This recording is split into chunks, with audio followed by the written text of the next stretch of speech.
नमस्कार, आप देख रहे हैं लखनऊ का अभिमान न्यूज और मैं हूं आपके साथ ज्योतिका। आइए रुक करते हैं खबर की ओर। वन नेशन वन इलेक्शन पर पूर्व मुख्य चुनाव आयुक्त ओपी रावत ने कहा उन्होंने वन नेशन वन इलेक्शन को मंजूरी नहीं दी है। हालांकि उन्होंने रामनाथ कोविंद समिति की सिफारिशों और रिपोर्टों को मंजूरी दी है, इसलिए इस मामले में हम अभी भी वही हैं जहां हम 2015 में थे।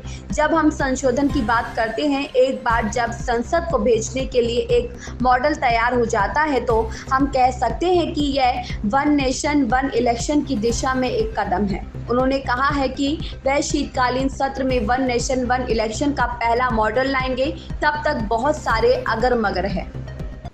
देखिए, इसमें अभी उन्होंने वन नेशन वन इलेक्शन को अप्रूव नहीं किया है। उन्होंने श्री रामनाथ कोविंद कमेटी की अनुशंसाओं को, उनके प्रतिवेदन को अनुमोदित किया है। इसलिए अभी हम वहीं के वहीं हैं जहां 2015 में थे। एक बार जब कुछ भी अमेंडमेंट की बात करेंगे, कोई भी उसका मसौदा तैयार होगा, पार्लियामेंट में जाने के लिए तैयार होगा, तब वो पहला कदम होगा वन नेशन वन इलेक्शन की तरफ। तो अभी इसमें समय है और मुझे लगता है कि जब तक पहला मसौदा, जैसा कि प्रॉमिस किया है कि दिसंबर के शीतकालीन सत्र में वो लाएंगे, तभी पता लगेगा कि क्या है, क्योंकि इसमें अभी बहुत से इफ्स एंड बट्स हैं।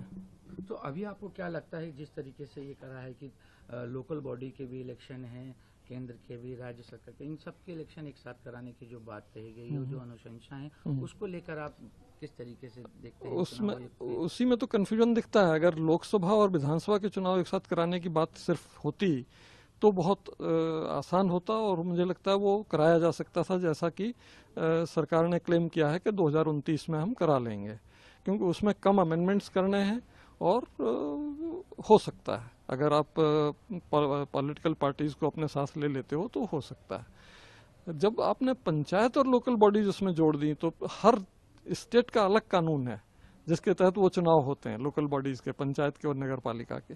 और उस कानून में संशोधन करने का अधिकार आपको नहीं है, वो सिर्फ राज्य सरकार और विधानसभा को है।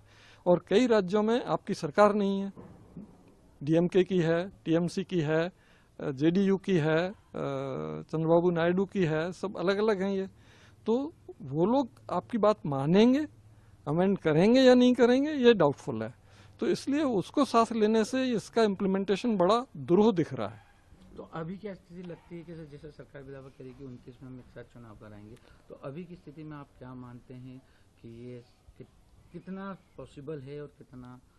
अगर उन्होंने ऐसे कहा है कि पहले फेज में हम लोकसभा विधानसभा का कराएंगे, बाकी जो बाद में कहा कि 100 दिन के अंदर वो कराएंगे, वो अगर भूल जाएं, सिर्फ लोकसभा विधानसभा के कराने की बात हो तो अमेंडमेंट भी हो सकते हैं और चुनाव भी हो सकते हैं, क्योंकि उसमें जो जो चीज़ें होनी हैं वो इस टाइम फ्रेम में पॉसिबल हैं।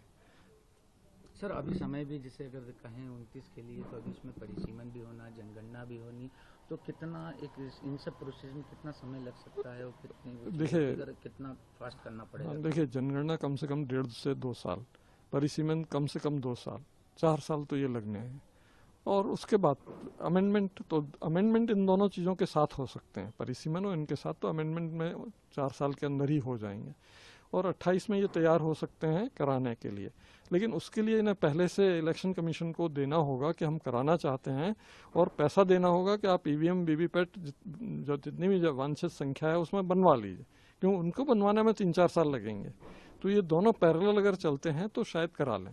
सर, आपको लगता है कि अभी ईवीएम और इन सब के जो एक साथ अगर चुनाव कराने की वो होगी तो काफी ज्यादा उनकी लागत भी बढ़ जाएगी? बिल्कुल। अभी तो ये होता है कि एक जगह हो रहे हैं, फिर दूसरी जगह उनको शिफ्ट किया जाता है। बिल्कुल बिल्कुल। अभी उसी से सब जगह चुनाव हो जाते हैं, तो 20-25 लाख के अंदर है इनके पास, उसमें हो जाता है। अब इनको एक साथ चुनाव कराने पर 50 लाख चाहिए होंगे, तो करीब 30 लाख और चाहिए होंगे। तो 30 लाख ईवीएम वगैरह के लिए एक तो 9,000 करोड़ का खर्चा चाहिए होगा और इनको बनवाने के लिए टाइम चाहिए होगा, तो वो 3 साल तो कम से कम लगेंगे। सरकार का ये भी तर्क है कि एक साथ अगर चुनाव होते हैं तो उसमें समय की और पैसे की सबकी बचत होती है, और जैसा कि देखते हैं कई बार चुनाव होता है, आचार संहिता लग जाती है तो विकास कार्य रुक जाते हैं, तो उसमें गति आएगी। आपके मानते? इसमें देखिए, सब्जेक्टिव इम्प्रेशन तो सबका यही है कि ये सही है, लेकिन अभी कोई एम्पिरिकल स्टडी ऐसी नहीं की गई है कि जिसके अंतर्गत ये सिद्ध हुआ हो कि पैसा भी बचेगा, समय भी बचेगा और ये सब बचेगा। अभी तक ऐसी कोई स्टडी साइंटिफिकली की नहीं गई है, तो सब्जेक्टिव इम्प्रेशन के आधार पर आप कह सकते हैं। वैसे एक बात मैं बता दूं कि इंडिया का इलेक्शन मैनेजमेंट जो है चीपेस्ट इन द वर्ल्ड है, पूरे दुनिया में सबसे सस्ता है। हम लोगों का खर्चा जो आता है ईवीएम वीवीपैट की कॉस्ट मिला के वो $1 प्रति वोट आता है, मतलब 83 रुपए प्रति वोट, जबकि कई जगह डेमोक्रेसीज में $25 प्रति वोट, $26 प्रति वोट खर्चा होता है। इवन हमारे पड़ोसी देश पाकिस्तान में $1.75 प्रति वोट, मतलब हमसे लगभग 1.25 गुना। तो पैसे के हिसाब से मैं देखता हूं कि अपने यहाँ बहुत सस्ता चुनाव है।